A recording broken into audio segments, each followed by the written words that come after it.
It was just another sunny day in Los Angeles. Kiss FM, one of the biggest radio stations in the country, was running a contest. Hundreds of thousands of people were dialing in. Phones were ringing off the hook. Lines were jammed. Everyone wanted that car. But then, something strange happened. Every single phone line at Kiss FM crashed. No calls. No beeps. Nothing. Except one. Congratulations. You're the 102nd caller. The winner? A man named Kevin Poulsen. For 18 months, Kevin Poulsen vanished. No digital trail. No fingerprints. Just whispers of a hacker who could control the phone lines like a puppet master. They called him the electronic ghost. But eventually, every ghost gets caught.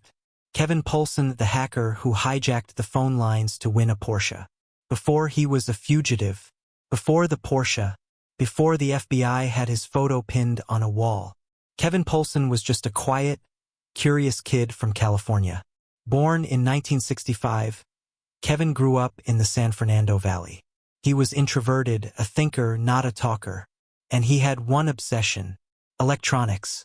While other kids were riding bikes or collecting baseball cards, Kevin was taking apart telephones, building homemade radios, and scanning frequencies with cheap scanners he bought at swap meets. A few days later, headlines across California exploded. Rolled up newspaper, hacker cheats radio station out of Porsche. You see, Kevin Poulsen wasn't just any contestant. He was a wanted man, a hacker on the FBI's radar, a ghost in the wires. And that radio stunt? That was just the beginning. Behind the scenes, Poulsen had been hacking into Pacific Bell's phone network for months, redirecting calls, tapping lines, even digging into military and FBI databases. He wasn't using brute force. He wasn't writing viruses. He was using pure knowledge of the phone system, phreaking 2.0. And when the FBI tried to track him down, he disappeared. By age 14, he was already deep into ham radio and frequency hacking. But what really lit the spark? The phone system. Kevin discovered the world of phreaking, the underground culture of people who explored and exploited the telephone network. Not for money, not for destruction, but for control. Phreakers figured out how to route calls anywhere, spy on lines, and even give themselves untraceable access to secret numbers, all using tone manipulation and a deep knowledge of how the system worked. Lightbulb Kevin once said, "Phones are more fun when they're not yours." By the time he turned 18, Kevin was no longer just tinkering. He was mastering the system. In the late 1980s, he enrolled in computer science courses and started working as a systems administrator. He had legal access to powerful computers, and from there, he started to blur the lines between exploration and intrusion. It wasn't long before he connected with hacker collectives like the Legion of Doom, a notorious underground crew that pushed the limits of early digital infrastructure. Poulsen's specialty became phone switching systems, especially those used by Pacific Bell and AT&T. He could reroute calls, open dormant lines, and, most dangerously, listen in on FBI agents investigating other hackers. He wasn't just learning the system, he was becoming part of it. And no one could trace him. Not yet. Kevin wasn't stealing credit cards. He wasn't launching viruses. He was disappearing into the machine, rewriting the rules of communication as he went. By the late 1980s, Kevin Poulsen wasn't just poking around. He was going deep into the heart of America's phone system. At night, he accessed Pacific Bell's internal network using dial-up lines, default passwords, and custom scripts. By day, no one suspected a thing. He wasn't in it for money. He was after power and invisibility. Kevin's signature move? He'd create backdoor accounts inside the telco systems, giving himself unlimited access to route calls, open phone taps, or shut down lines completely. "If you can control the phone lines, you control the world," he once said to a friend. But phone companies weren't his only target. Kevin began hacking into ARPANET-connected military computers, including systems linked to the Pentagon. He accessed databases from the U.S. Army and the Air Force, hunting for classified files. He read internal memos, saw surveillance orders, and even monitored FBI agents investigating other hackers, including himself. Yes, He hacked the very people hunting him. The FBI, meanwhile, had no idea who he was. They just knew someone had breached government lines, rerouted telephone traffic, and compromised national systems. And then, one careless slip. Kevin tapped into a classified phone line used by a high-level FBI counterintelligence division. A red flag went up.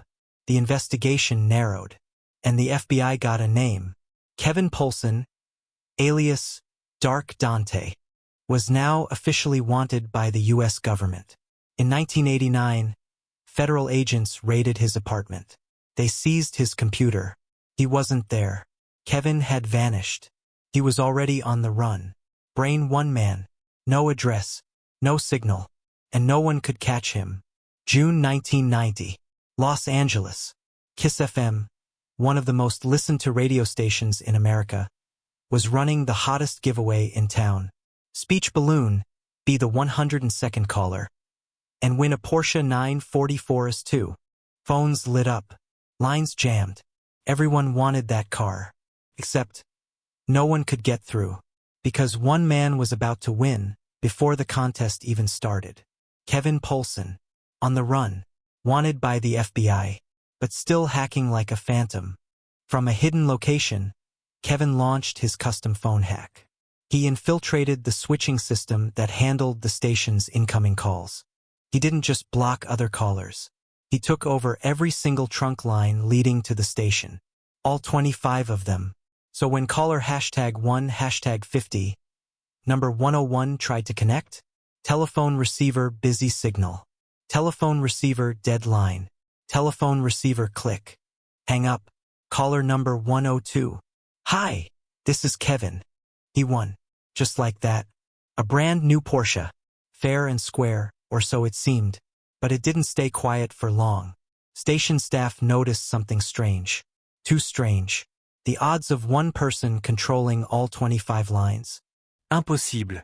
Unless hacker wins Porsche. FBI targeted fugitive linked to phone line scam. Suddenly, the Porsche wasn't the prize anymore. Kevin's face was all over the news. He wasn't just a shadow in hacker forums. He was now America's most wanted hacker, again. The FBI had already raided his apartment once. They missed him. Now, they wanted him badly.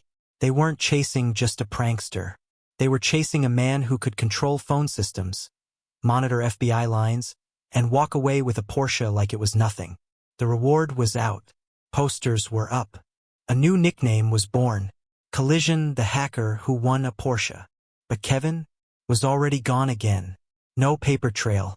No digital trace. No signal. The hacks were over. Now came the hunt. Police car light, the manhunt, 18 months off the grid. Kevin Poulsen, aka Dark Dante, was now the most wanted hacker in America. He'd hacked into FBI lines, hijacked a radio contest, won a Porsche, and vanished. The FBI had no leads, no phone records, no internet footprint, just a name, a face, and a trail of chaos. For the next 18 months, Poulsen lived like a ghost. He changed identities, used fake social security numbers, lived under aliases in cheap motels, underground hacker spots, and places where no one asked questions. He was like a digital Houdini, one FBI agent later said. Every time we got close, he was already gone.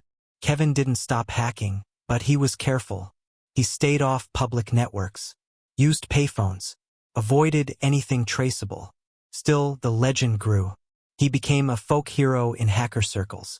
Whispers on bulletin boards said he had backdoors into military servers, surveillance systems, even satellite phones. Whether true or not, it made the chase even more intense. The FBI upped the bounty. Kevin was added to America's most wanted TV show. Tips started coming in. None of them led anywhere. Until, one afternoon in a Los Angeles grocery store, a shopper recognized a face. Kevin had come in to buy shampoo, snacks, maybe batteries. The customer noticed him. He looked familiar. Too familiar. They made the call. The FBI arrived minutes later. Kevin was leaving the store casually like anyone else. Agents surrounded him. He didn't run. He didn't resist. He just smiled. The chase was over. Kevin Poulsen, the hacker who controlled phone lines like puppet strings, was finally in custody. Brain from teenage phreaker to federal fugitive to the man who outran the internet for over a year. After nearly 2 years on the run, Kevin Poulsen was finally in federal custody. The charges? Wire fraud, computer fraud, conspiracy, money laundering, obstruction of justice, and most infamously, manipulating the U.S. phone system to win a Porsche. Kevin's case wasn't just another trial. It was the first high-profile cybercrime trial in American history, a test of how the legal system would deal with crimes that had never existed before. This wasn't about guns, drugs, or stolen money. It was about code, circuits, and intelligence. A hacker had outsmarted the country's most powerful institutions, with nothing more than a computer and a phone line.